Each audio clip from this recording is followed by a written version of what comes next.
All right, y'all, we back with another reaction right here on ABP Reactions. And right now, man, a rapper predicted his own death in a song, and 5 days later, he was killed. Crazy. Let's react.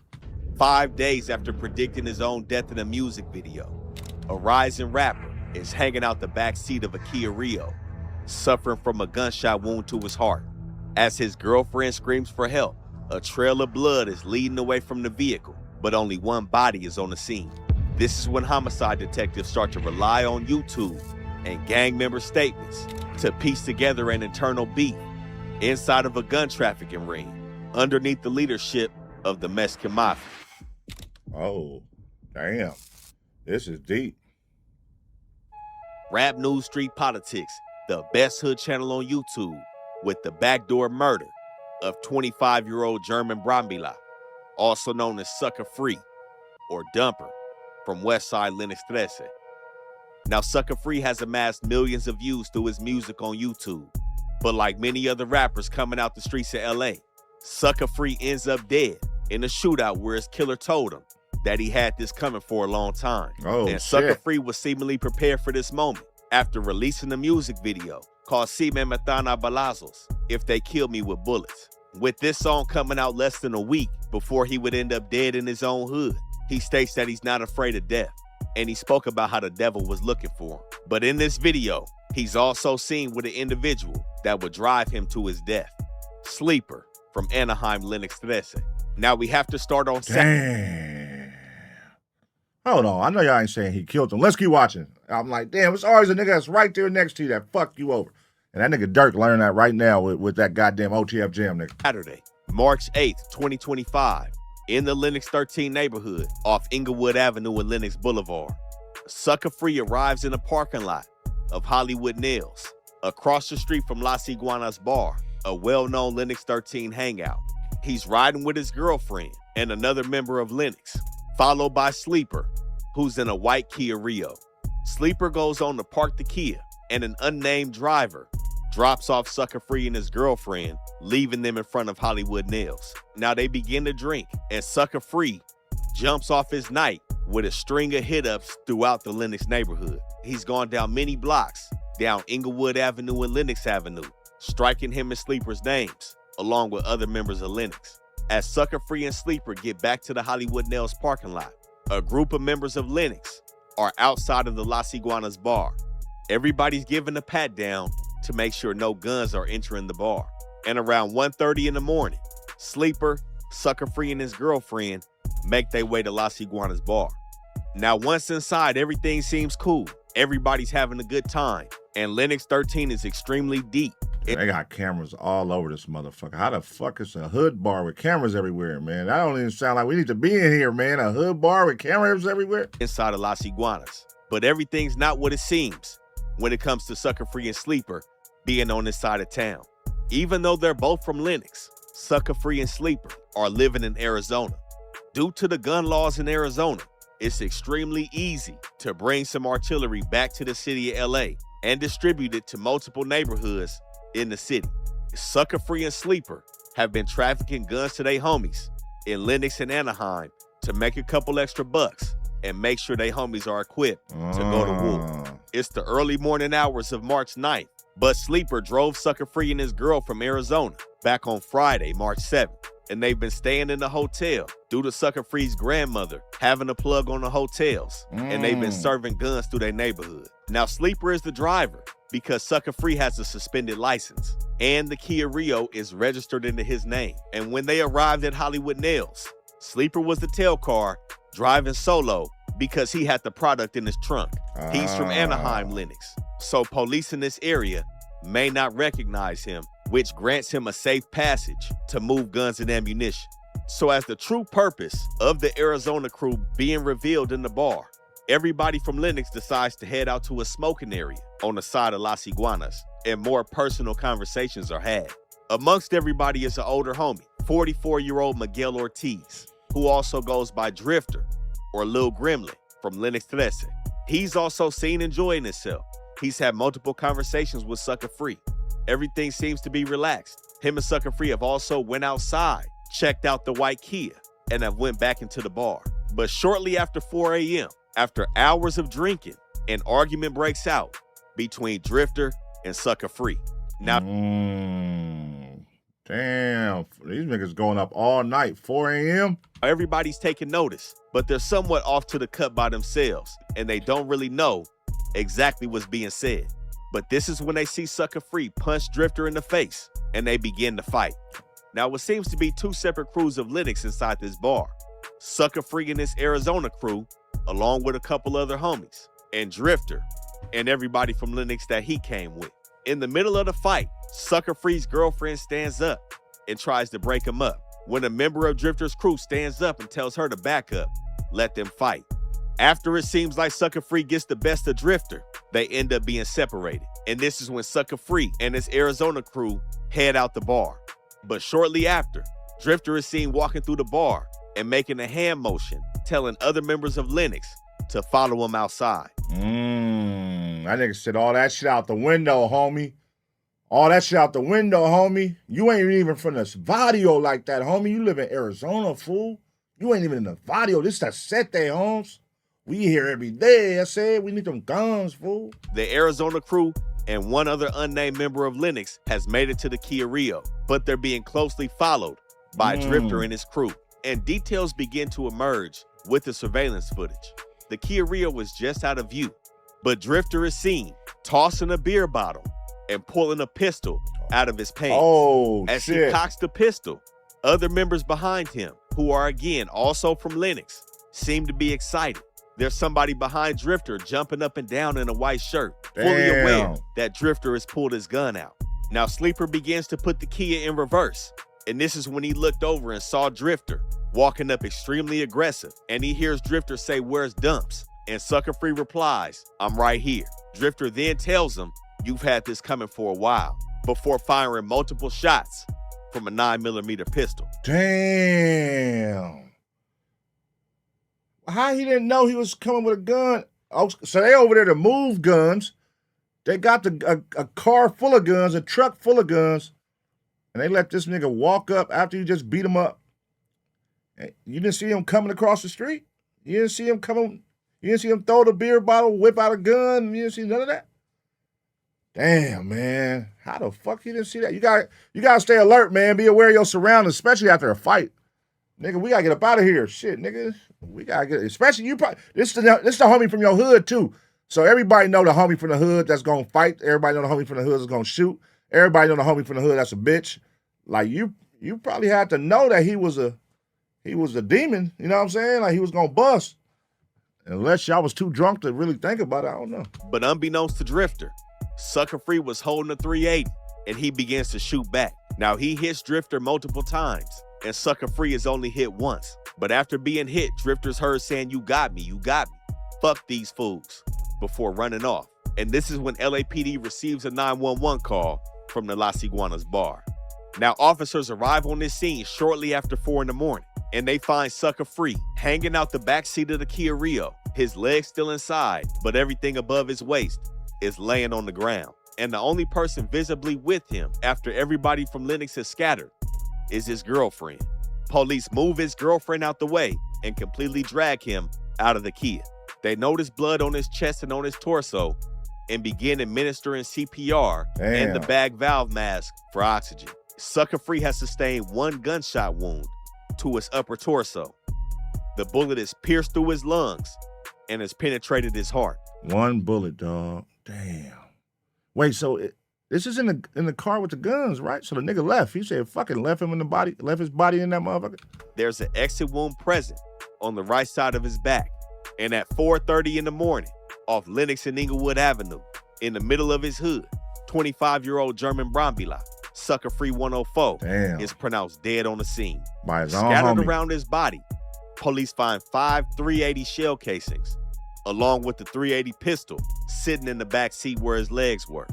They also find 2 9mm shell casings, 5 illegible shell casings, 1 blank .22 caliber cartridge. And this is when police pop the trunk to the Kia Rio.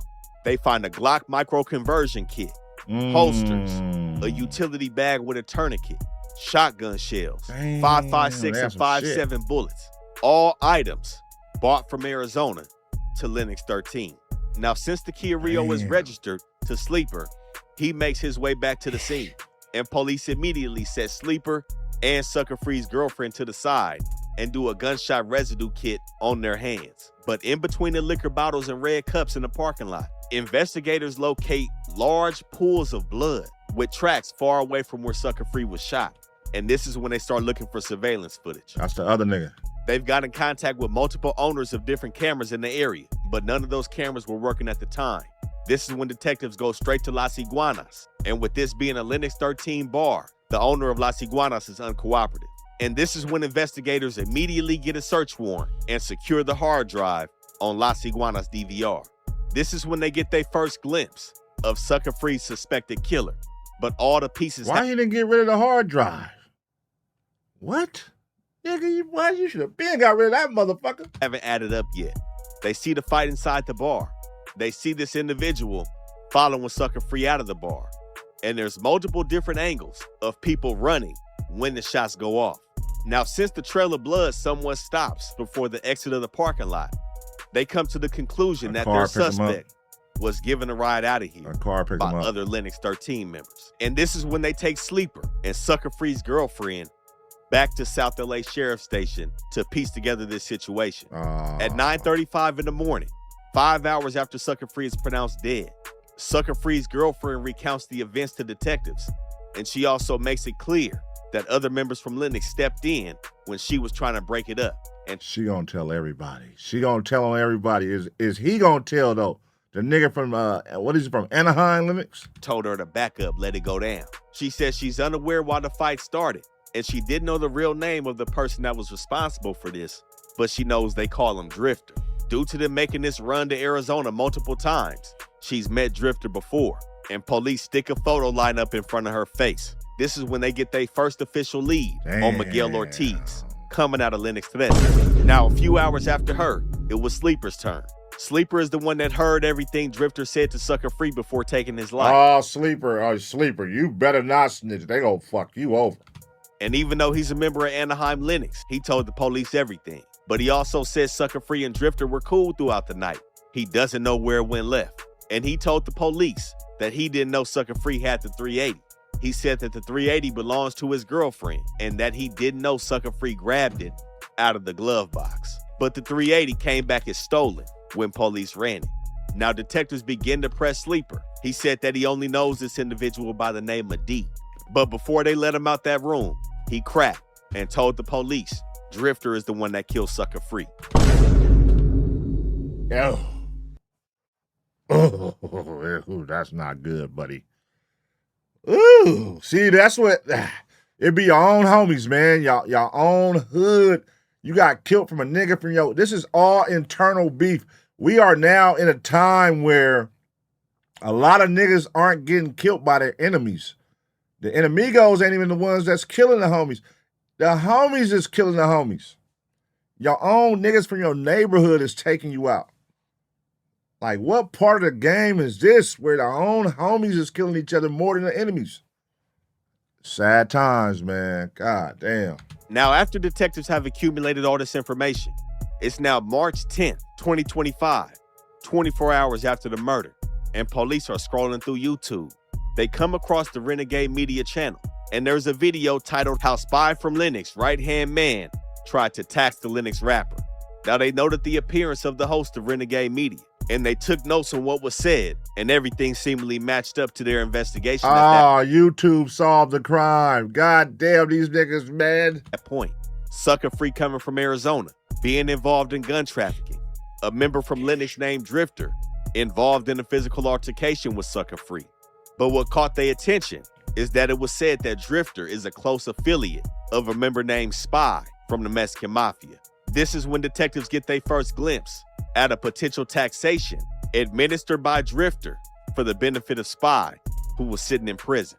They notate that the host was aware that Drifter was also shot, and this is when they begin their search for Drifter in the hospital. Now, they've called over a dozen hospitals and they can't find him.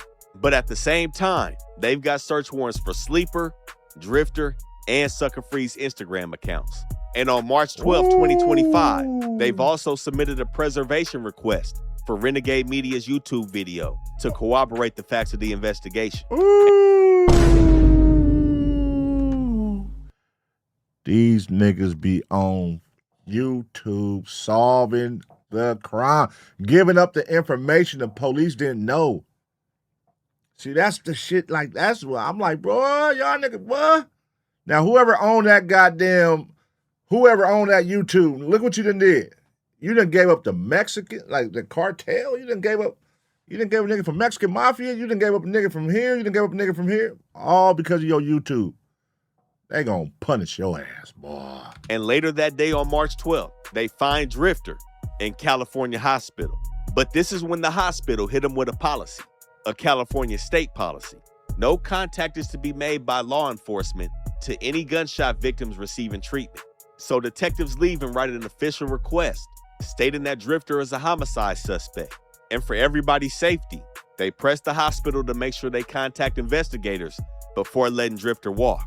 And on March 20th, 2025, Drifter is released from the hospital and arrested on first-degree murder charges. Now, Drifter already had an extensive rap sheet, previous convictions for drugs, guns, assault, robbery, kidnapping, and carjacking.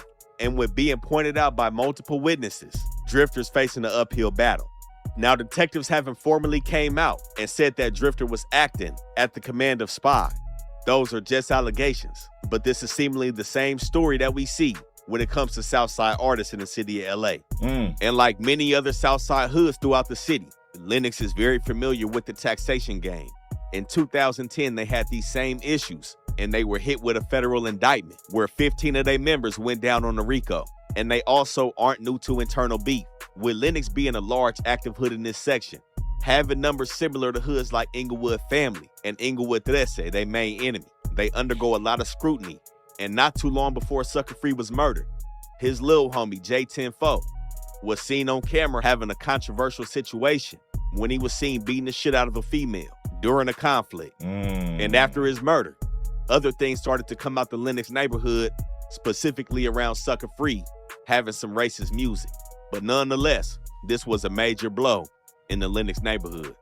Okay. Damn.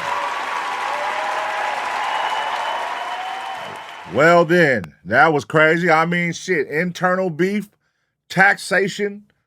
Hey, listen, man, you out here doing the damn thing. Hold on, we need some of that, homie. You over here going too hard in the yard. You making too much. You gotta give some money, homie. You gotta pay your tithes, homie. You gotta pay your tithes. Damn, man, nigga got taxed, man. Lost his life to his own homie. Or is that your homie? Just because y'all from the same set, don't make y'all homies. Y'all members, we from the same hood, but we ain't homies. You probably older than me. I don't really, I'm living in Arizona now. We done grew apart if I did know you. You know what I'm saying? And then the envy and jealousy come in, then the politics come in, and it all combines. And now it's like, yeah, you the little homie, you getting money, and you starting to rap and pop. Hold on, homie. You starting to pop a little bit too much. Now we need some money, you feel me? So, sad situation right there, man. You feel me? Let me know y'all thoughts, though. You know what I'm saying? I'm not familiar with the artist. I believe Duno did an interview with bro or some shit, right? I'm not familiar. I never heard his music or none of that type shit, but, condolences to his family, man. Let me know what y'all think. I'm going to give you 2 seconds to smash the like. And as always, get ready for the next reaction.